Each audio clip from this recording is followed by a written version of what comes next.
அதாவது பக்ரால வந்து ஒரு வசனத்துக்கு விளக்க உரை கொடுத்துருக்கீங்க. அந்த வசனம் என்ன நம்பர் தெரியல, அந்த வசனம் என்னன்னு சொல்லிடுறேன். ஆதம் நபியையும் ஹவா அலை இஸ்லாத்தையும் படைச்சி சொர்க்கத்தில் அல்லாஹ் இறக்கிட்டாங்க. இறக்குன பிறகு அங்கே வந்து ஒரு மரத்தை நெருங்காத அப்படின்ட்டு கட்டளை போடுறாங்க. அப்படிங்கிறப்ப வந்து நீங்கள் அதுக்கு 13வது உங்கள் விளக்க உரையில் 13வது விளக்க உரையாக சொல்கிறீங்க. இந்த இதுக்கு வந்து நிறைய பேர் தப்சீர் விளக்க உரை கொடுத்துருக்காங்க. அதெல்லாம் வந்து ரொம்ப மாற்றமாக இருக்குது, குர்ஆனுக்கு ஹதீஸுக்கு மாற்றமாக இருக்குது அப்படின்ட்டு ஒரு கருத்தை பதிவு பண்ணுறீங்க. என்ன நினைக்காது, இங்கே வந்து எந்த மரம் அப்படின்னு நம்ம ஆராய்ச்சி பண்ணுறது அல்ல, இந்த வசனத்தின் மூலம் நம்ம பெறக்கூடிய படிப்பினை அதெல்லாம் வேண்டது அல்ல. ஒரு சம்பவத்தை சொல்கிறோம், அதை நெருங்காத அப்படிங்கிறப்ப இங்கே நம்ம இதுதான் பெறக்கூடிய படிப்பினைன்னு சொல்கிறீங்க. இதே சம்பவத்தில் தாவூத் அலை இஸ்லாம் மேட்டர்லையும் இதே மாதிரி ஒரு தவறுன்னு வருது. ஆனால் அல்லாஹ் என்ன தவறுன்னு அதில் விவரித்து சொல்ல இல்லை.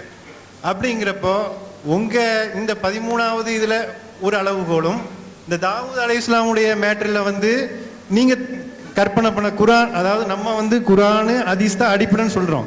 அப்படிங்கிறப்போ நீங்கள் வந்து அந்த ஏதாச்சும் அதுக்கு நீங்கள் சொல்ல ஆதாரத்துக்கு ஒரு ஹதீஸ் வைக்கணும், அல்ல நினைக்க ஒரு குர்ஆன் வசனத்தை வைக்கணும். ரெண்டுமே இல்லை.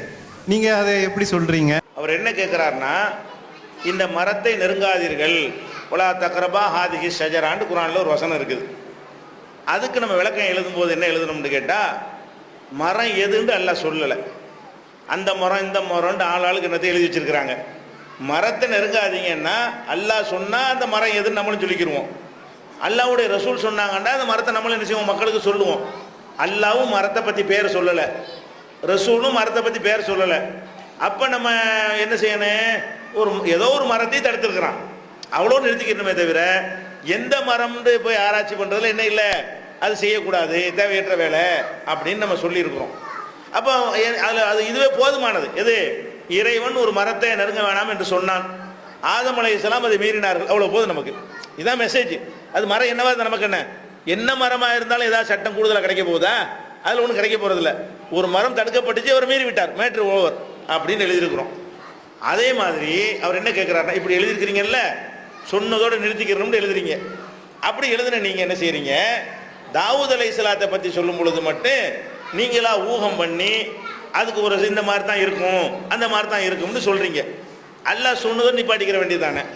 அதுலேயும் நீங்கள் என்ன செய்ய வேண்டியதில்லை, ஊகத்துக்கு இடம் கொடுக்க வேண்டியதில்லையே அப்படின்ட்டு முதல் கேள்வியாக அவர் கேட்குறாரு. இதில் ஒரு அடிப்படையான ஒரு நுணுக்கமான வேறுபாட்டை நீங்கள் புரிஞ்சுக்கணுங்க. அதான் அல்லாஹ்வுடைய கலாமாக இருக்கட்டும், உங்கள் கலாமாக இருக்கட்டும், என் கலாமாக இருக்கட்டும், யாருடைய பேச்சா வேண்டாலும் இருக்கட்டும், அதில் வந்து சிந்தித்து விளங்கத்தக்க சொற்களோ கருத்துக்களோ அமைந்திருக்குமே ஆனால் அதை சிந்திக்கலாம். சிந்திக்கிறதுக்கு சம்மந்தம் இல்லாத ஒரு விஷயம் இருக்குமே ஆனால் அதை வந்து சிந்திக்கக்கூடாது. இப்போ வந்து ஒரு மரத்தை நெருங்காதீங்கன்னு இருக்குது, என்னத்தை சிந்திச்சாலும் அறிவுபூர்வமாக மரம் கண்டுபிடிக்கலுமா? கருத்தை சிந்திச்சு கண்டுபிடிக்கலாம், பொருளை கண்டுபிடிக்க இயலாது. ஒரு மரத்தை நெருங்காதீங்கன்னா அது என்ன மரமாக இருக்கும்னு ஆராய்ச்சி பண்ணி அதுக்கு எதாவது அதுக்கு திங்க் பண்ணுறதுக்கு ஏதாவது ஒரு ஒரு ஒரு லாஜிக்காவது இருக்குது? அதுக்கு இது லாஜிக் கிடையாது. வழங்குதா? ஒரு பொருளை எடுத்து வந்தார்னு இருக்கு, அவ்வளோதான் குர்ஆனில் இருக்குன்னு வச்சுக்கிறோங்க. என்ன பொருளாக இருக்கும்னு யோசிச்சு பார்த்தாலும் தெரியுமா? சொன்னால் தான் தெரியும். இன்ன பொருள்னு சொல்லாத வரைக்கும் நமக்கு என்ன செய்ய முடியாது, பொருள் என்னன்னு கண்டுபிடிக்க இயலாது. ஆனால் ஒரு கருத்து இருக்குல்ல, அதுலேருந்து சிந்தித்தால் அது விளங்கும். அப்படிங்கிற ஒரு விஷயமா இருந்தால் சிந்திக்கிறது மார்க்கத்தில் உள்ளது. அல்லாஹ் வந்து சிந்திங்கள்னு சொல்கிறான். இப்போ தாவூத் அலைஹிஸ்ஸலாமுடைய விஷயம் இருக்குதுல்ல, அதுவும் மரமும் ரெண்டும் ஒன்றாங்கிறது உங்களுக்கு புரிய வைக்கிறேன். இப்போ தாவூத் அலைஹிஸ்ஸலாத்தை பற்றி என்ன செய்கிறான் அல்லாஹ், தாவூத் நபி அவர்களை வந்து அவங்க மெஹராபில் இருக்கும் பொழுது 2 வானவர்கள் வர்றாங்க. வானவர்கள்னால் அவருக்கு வானவர்கள்னால் இப்போ தெரியாது, மனிதர்கள் மாதிரி என்ன செய்கிறாங்க, 2 பேர் திடீர்னு நிற்கிறாங்க. 2 என்ன செய்கிறாங்க, தாவூத் நபிகிட்ட வந்து ஒரு வழக்கு சொல்கிறாங்க. என்ன வழக்கு?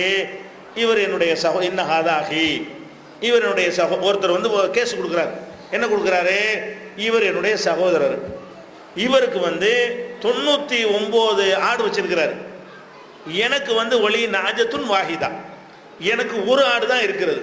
இந்த ஒன்று வச்சிருக்கிற இதை பறிக்கிறதுக்காக வேண்டி என்கிட்ட தேவையற்ற ஆர்கியூமெண்ட்லாம் பண்ணி வசனி பில் ஹிதாப், வாதத்தில் என்னை அவர் மிகிக்கிறார், என்னுடையதாங்கிறதுக்கு அப்படி ஆர்கியூமெண்ட் பண்ணுறாரு, இந்த உன்னை பிடுங்கிறதுக்கு ஒரு முயற்சி பண்ணுறாரு அப்படின்றது வழக்கு. அப்போ தாவூத் நபி என்ன செய்கிறாங்க, கேட்டுவிட்டு அந்த 99காரருக்கு அறிவுரை சொல்கிறாங்க. ஏன்ப்பா அநியாயம் பண்ணுறியப்பா, ஒருத்தன் ஒன்றே ஒன்று வச்சுருக்கிறான், அவன் ஆட்டையும் உன் ஆட்டோட சேர்க்கறதுக்கான்னு இப்படி லக்கத்தில் அலமக்க சுவாலி நாஜத்திக்கே இல்லா நியாஜிகி, உன் ஆட்டை வந்து அவன் ஆட்டோட சேர்க்க சொல்லி கேட்டதுனால உங்கள் அண்ணன் தான் அநியாயம் பண்ணிவிட்டான் அப்படின்னு தாவூது நபி அண்ணன் தம்பிய சகோதரன் அநியாயம் பண்ணிட்டான்னு சொல்லிட்டு இந்த கூட்டாளிகளாக இருக்கிற பங்காளிகளாக இருக்கிற எல்லாரும் அதிகமானவர் இப்படி தான் செய்கிறாங்க. இந்த கூட்டாளி அண்ணன் தம்பி பங்காளிகள் சொத்துல பார்ட்னராக இருக்கிறவங்கலாம் என்ன செய்கிறாங்க, எப்படியாவது பங்காளியை ஏமாத்துறது தான் குறியாக இருக்கிறாங்க அப்படின்னு ஒரு அறிவுரை சொல்லிட்டு அனுப்பிடுறாரு. இது சம்பவம்.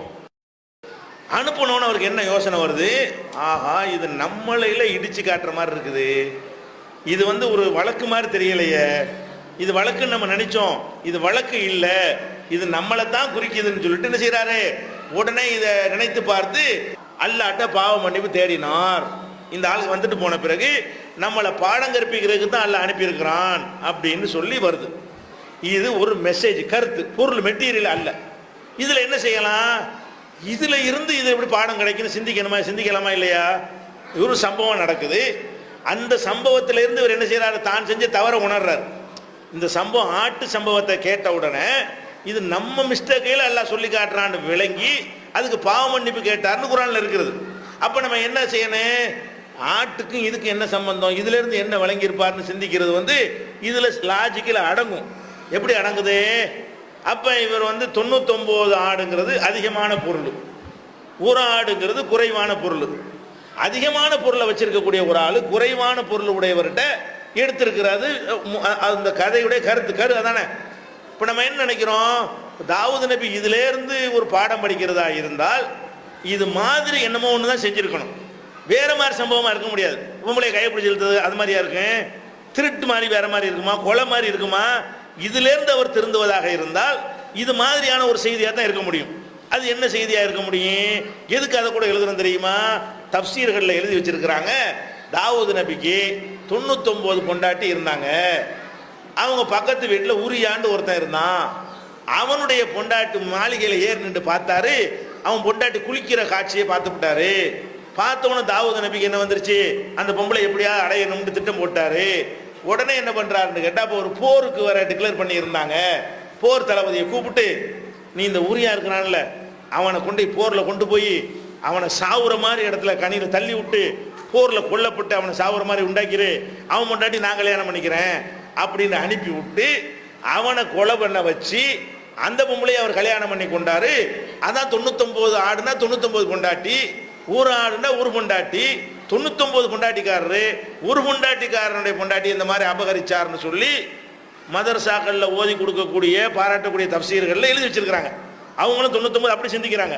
நம்ம என்ன பண்றோம், இதை வந்து அசிங்கமாவெல்லாம் சிந்தித்திருக்கிறார்கள், ஒரு நபியுடைய தகுதிக்கு தகுதி இல்லாத விஷயங்கள்லாம் சிந்தித்திருக்கிறார்கள். இப்படி சிந்திக்கலாம். இப்படி சிந்திப்பதை விட எப்படி சிந்திக்கலாம், தாவூது நபி சாதாரண ஒரு மனிதராக நீங்க பார்க்கக்கூடாது, அவர் ஒரு நபியாவும் நீங்க மட்டும் பார்த்துடக்கூடாது, அவர் ஒரு ராஜா. அவர் யாரு, ஒரு சக்கரவர்த்தி மன்னராக இருந்தார். தாவூது நபி, சுலைமான் நபி எல்லாம் மன்னர்களாக இருந்தாங்க. பொதுவாக மன்னர்களாக இருக்கக்கூடியவங்க என்ன செய்வாங்கன்னு கேட்டால், ஒரு அரசாங்கத்தினுடைய தேவைக்காக வேண்டி மக்களுடைய பொருள்களை எடுத்து ரோடு போடணும், சாலை போடணும்னு என்ன செய்வாங்க, அரசாங்கத்துடைய பயன்பாட்டுக்காக எடுப்பாங்க. அது அனைவருக்கும் உள்ளது தான். அரசாங்கத்துக்கு ரோடு போடுறதுக்கு நம்ம இடத்த எடுத்துக்கிட்டான்னு சொன்னால் அது வந்து நம்ம கொடுத்தான் தீரணும், அரசாங்கத்தில் எடுத்துக்கிறது தான் செய்வாங்க. அப்போ ஒரு மோசடி, தாவூது நபி மோசடி செஞ்சாருனாலும் அது பொருந்தாது, அது நபியுடைய தகுதிக்கு. பொம்பளையே சுட்டுக்கிட்டாருன்னு சொன்னாலும் அதுவும் அவருடைய தகுதிக்கு பொருந்தாது. அடுத்தவன் சொத்தை தன்னுடைய சொத்தை ஆக்கிக்கிட்டாரு, அதான் அதைத்தான் இது சொல்லுது என்றாலும் அவருடைய கௌரவத்தை பாதிக்கும். அப்ப தாவூது நபியுடைய அந்த அந்தஸ்துக்கு பாதிக்காம எப்ப வழங்கலாம்லப்பா, பாதிக்காம எப்படி வழங்கலாம்? அவர் ஜனாதிபதி சக்கரவர்த்திங்கிற முறையில் அரசாங்கத்துக்காக ஒரு அதிகமான நிலம் இருக்கும் பொழுது ஒரு அரசாங்க தேவைக்காக பக்கத்தில் உள்ள ஒரு ஆளுடைய நிலத்தை எடுத்தது போன்ற இதைத்தான் எடுத்தாரு சொல்ல முடியாது. அரசாங்கத்துக்கு சேர்த்திருப்பார், ஆகா இதையும் அல்லாஹ் சுட்டி காட்டுறான்.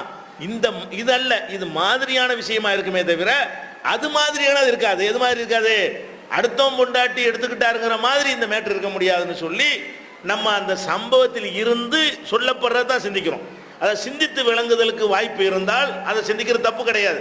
புகை வர்றதை வச்சு நெருப்பு வழங்குறோம்ல, புகை வர்ற வச்சு நெருப்பு வழங்குறோம், ஒரு புகை பயங்கரமாக புகை பிடிக்குது, நம்ம என்ன செய்வோம், இந்த இடத்துல புகை வருது, அந்த ஊரில் தீப்பிடிச்சி எரியுது அப்படின்னு நம்ம என்ன செய்கிறோம், விளங்கிறோமா இல்லையா?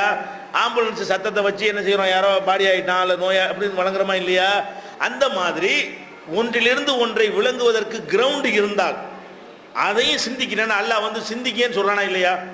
அல்லாஹ் வந்து அஃபலா யத்ததப்பருனல் குர்ஆன், குர்ஆனை இவர்கள் சிந்திக்க மாட்டார்களா அப்படின்னு அல்லாஹ் குர்ஆன்ல கேட்குறான். அப்போ குர்ஆனை வாட்சி அர்த்தம், நேரடி அர்த்தம் ஒன்று, அதிலிருந்து நம்ம சிந்தித்து விளங்குற கருத்து ஒன்று. ஆனால் அது எப்படி இருக்கணும்? அந்த கருத்து சிந்தனையில் அடங்குறதா இருக்கணும். உதாரணத்துக்கு சொல்வதா இருந்தால் சீன்னு சொல்லாதீங்கன்னு ஒரு ஆயத்தில் எல்லாரும் தெரிஞ்ச விஷயம் இது. எல்லா ஆலிம் சாக்களும் பயான்களில் சொல்லுவாங்க. குர்ஆனில் எப்படி இருக்குது? வலா தகுல்லஹுமா உஃபின், சீன்னு சொல்லாதீங்க. யாரை சொல்லாதீங்க? பெற்றோர்களை சீன்னு சொல்லாதீங்கன்னு இருக்கு. இதை வைத்துக்கொண்டு நம்ம என்ன விளங்கலாம்? பெற்றோர்களை அடிக்கலாமான்னு ஒருத்தன் கேட்குறான். அடிக்கக்கூடாதுமோ, என்ன ஆதாரம்? இதே ஆதாரமாக காட்டுறான். சின்னது செய்யக்கூடாதுன்னா பெரியது செய்யலாமா அப்படின்னு நம்ம ஆதாரம் காட்டுவோம். அப்போ இந்த வசனத்தை வந்து எதுக்கு ஆதாரமாக காட்டுறோம்? அடிக்காதீங்கிறதுக்கு ஆதாரமாக காட்டுறோம். சீண்டு சொல்லாதீங்க என்ற வசனத்திலிருந்து அடிக்காதீங்க, பெற்றோர் அடிக்காதீங்கன்னு வழங்குறோம். அதில் இல்லை.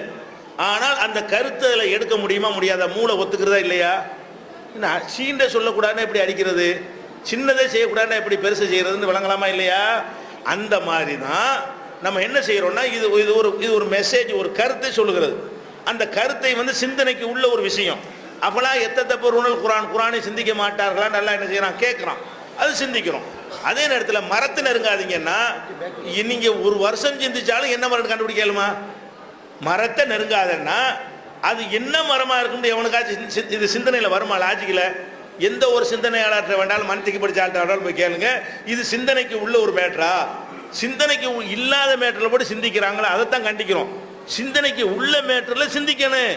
எத்தனையோ குர்ஆன் வசனத்துக்கு விஞ்ஞான கருத்தில் நம்ம சொல்லத்தான் செய்கிறோம். அது சிந்தனைக்கு உள்ள ஒரு விஷயம். அது வேணும்னு நம்ம சொல்றோம். குர்ஆனை வந்து கண்ணை மூடிட்டு படிக்க சொல்லலை. சிந்தனைக்கு அப்பாற்பட்ட விஷயத்தை வந்து சிந்திச்சாங்க என்று சொன்னா, இப்போ ஐயூப் நபியுடைய பொண்டாட்டிய ஒரு மனைவி இருந்தாங்கன்னு குர்ஆன்ல வருதுன்னு வைங்க. மனைவி உங்களுக்கு ஆராய்ச்சியில் கண்டுபிடிக்கலுமா? இருங்க யோசிச்சு பார்த்து சொல்றேன்னா தெரியுமா? ஐயூப் நபி பொண்டாட்டி பேர் என்னன்னு உங்களுக்கு எப்படி கண்டுபிடிக்கலும்? அல்லாஹ் சொன்னா கண்டுபிடிக்கலும், ரசூல் சொன்னா கண்டுபிடிக்கலும். இருங்க ஐடியா பண்ணி லாஜிக்கில் பார்த்து சொன்னா கண்டுபிடிக்கலுமா? முடியாது. ஐயூப் நபி மனைவின்னு விட்டுட்டு போய்கிட்டு இருக்க வேண்டியதான். மூசா நபி தன் மனைவியோடு போனார்னு இருக்குது. மனைவி பேர் என்ன? ஒருத்தன் ஆராய்ச்சி பண்றான் உட்காந்துக்கிட்டு. மனைவி பேர் என்ன? இது எவனாலே கண்டுபிடிக்கலுமா? இது ஆராய்ச்சியா?